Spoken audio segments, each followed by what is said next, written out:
At this time, I have the honor to present to you the moral leader of our nation. I have the pleasure to present to you Dr. Martin Luther King, Jr.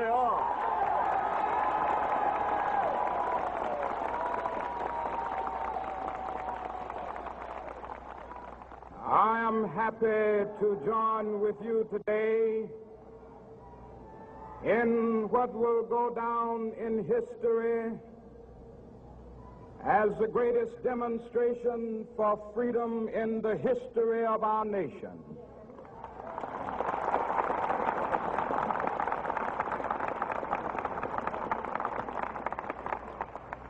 Five score years ago,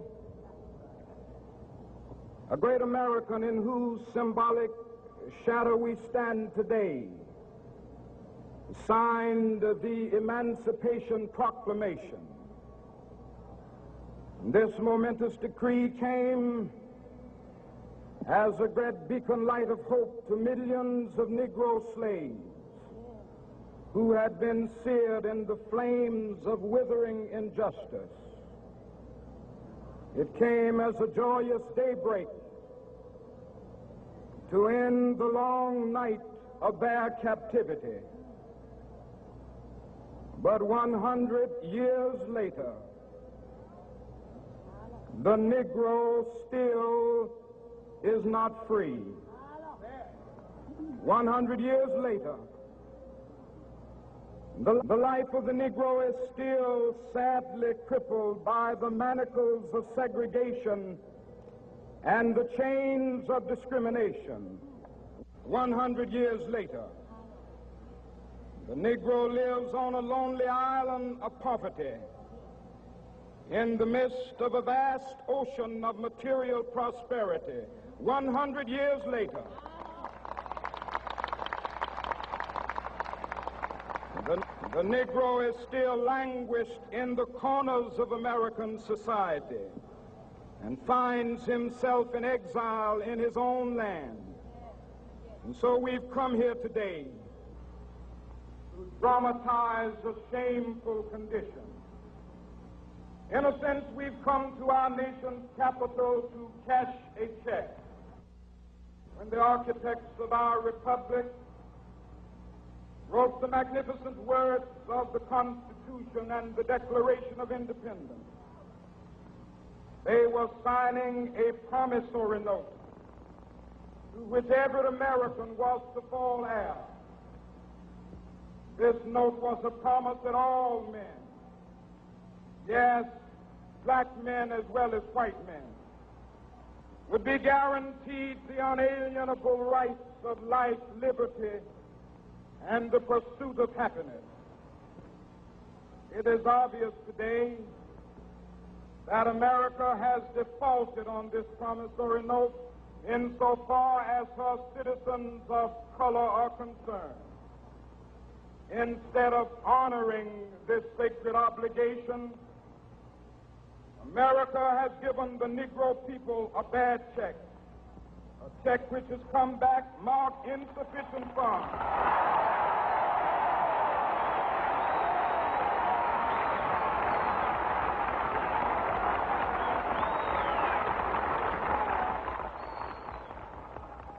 But we refuse to believe that the Bank of Justice is bankrupt. We refuse to believe that there are insufficient funds in the great vaults of opportunity of this nation. So we've come to cash this check, a check that will give us upon demand the riches of freedom and the security of justice.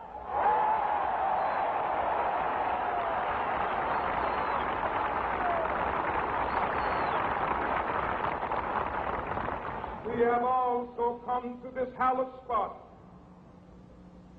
to remind America of the fierce urgency of now. This is no time to engage in the luxury of cooling off or to take the tranquilizing drug of gradualism.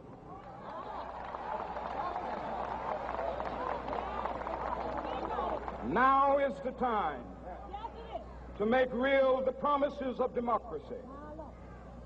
Now is the time to rise from the dark and desolate valley of segregation to the sunlit path of racial justice. Now is the time to lift our nation from the quicksands of racial injustice to the solid rock of brotherhood. Now is the time to make justice a reality for all of God's children. It would be fatal for the nation to overlook the urgency of the moment. This sweltering summit of the Negro's legitimate discontent will not pass until that is an invigorating autumn of freedom and equality. 1963 is not an end, but a beginning. Those who hope that the Negro needed to blow off steam and will now be content will have a rude awakening if the nation returns to business as usual.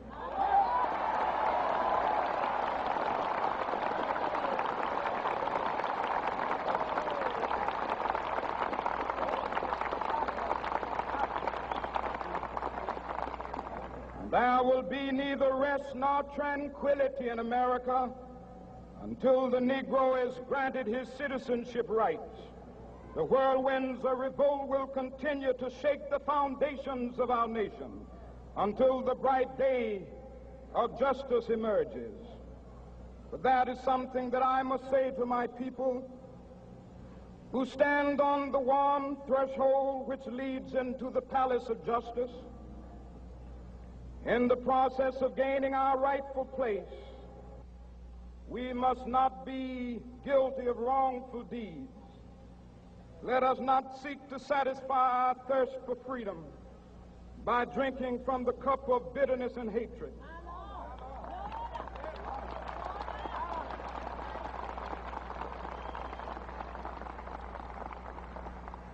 We must forever conduct our struggle on the high plane of dignity and discipline.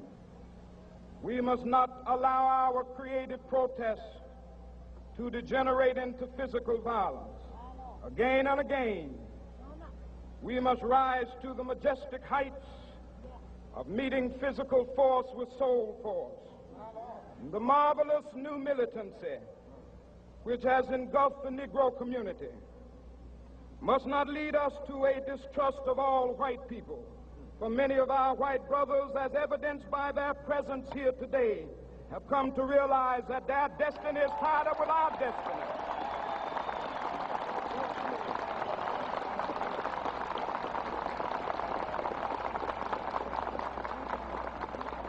And they have come to realize that their freedom is inextricably bound to our freedom. We cannot walk alone. And as we walk, we must make the pledge that we shall always march ahead. We cannot turn back. There are those who are asking the devotees of civil rights, when will you be satisfied? We can never be satisfied as long as the Negro is the victim of the unspeakable horrors of police brutality. We can never be satisfied as long as our bodies, heavy with the fatigue of travel, cannot gain lodging in the motels of the highways and the hotels of the cities.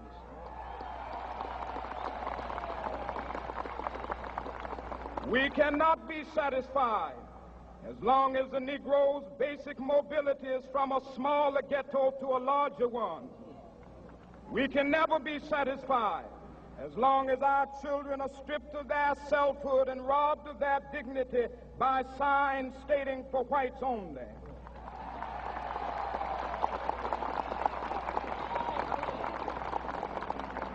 We cannot be satisfied as long as a Negro in Mississippi cannot vote and a Negro in New York believes he has nothing for which to vote.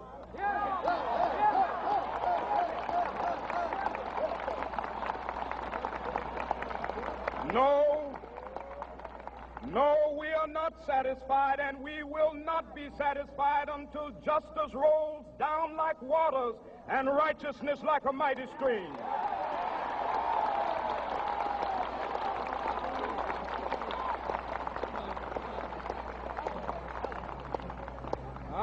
not unmindful that some of you have come here out of great trials and tribulations.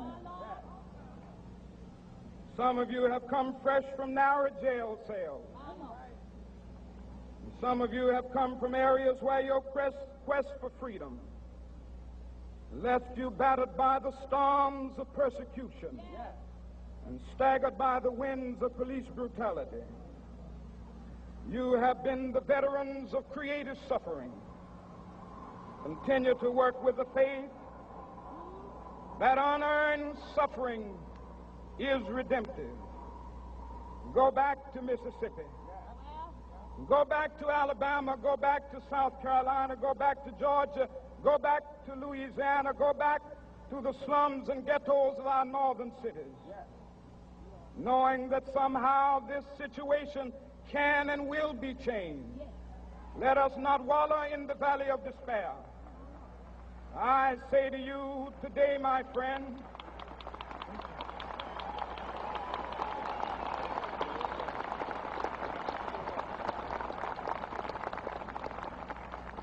so even though we face the difficulties of today and tomorrow, I still have a dream. It is a dream deeply rooted in the American dream. I have a dream that one day this nation will rise up and live out the true meaning of its creed.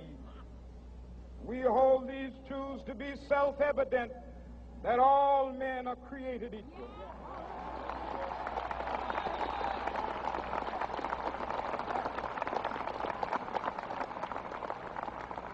I have a dream that one day on the red hills of Georgia, the sons of former slaves and the sons of former slave owners will be able to sit down together at the table of brotherhood. I have a dream that one day,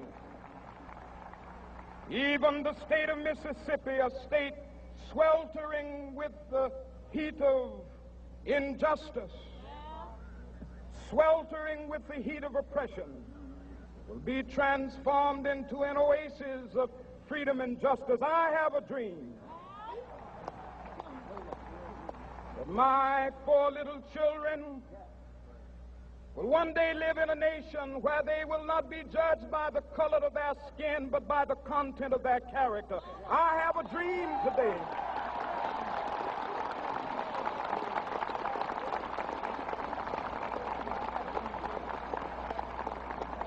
I have a dream that one day down in Alabama, with its vicious racists, with its governor having his lips dripping with the words of interposition and nullification, one day right there in Alabama, little black boys and black girls will be able to join hands with little white boys and white girls as sisters and brothers. I have a dream today